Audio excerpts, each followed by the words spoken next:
všechny družstva teď slyší, jaká je tady podpora ze strany fanoušků a budou se snažit získat co nejlepší umístění a předvést nám co nejlepší výkony na poslední disciplíně.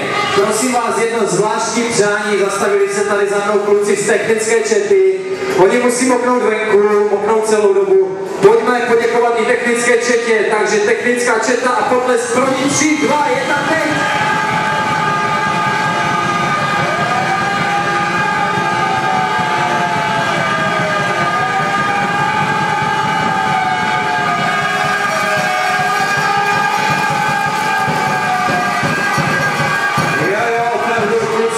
Slyší, jak velký potlesk a jak velké uznání skládáte, opravdu zaslouží pochvalu, protože zvláště včerejší přesun do tunelu zvládli bravurně a ještě nyní se starají o to, aby podmínky na požárních útocích byly co nejlepší.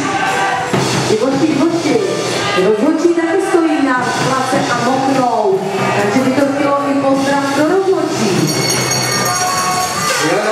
Určitě Dana připomněla, pojďme poděkovat i rozhodčí musí moknout.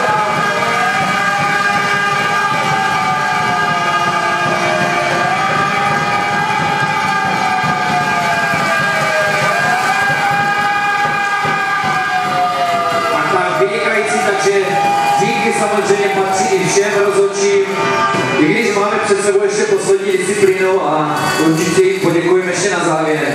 Já samozřejmě nemohu říct, kdo teď fandil nejvíc, protože bych rozhodčí ovlivnil, ale mohu říct, že všichni se snažili.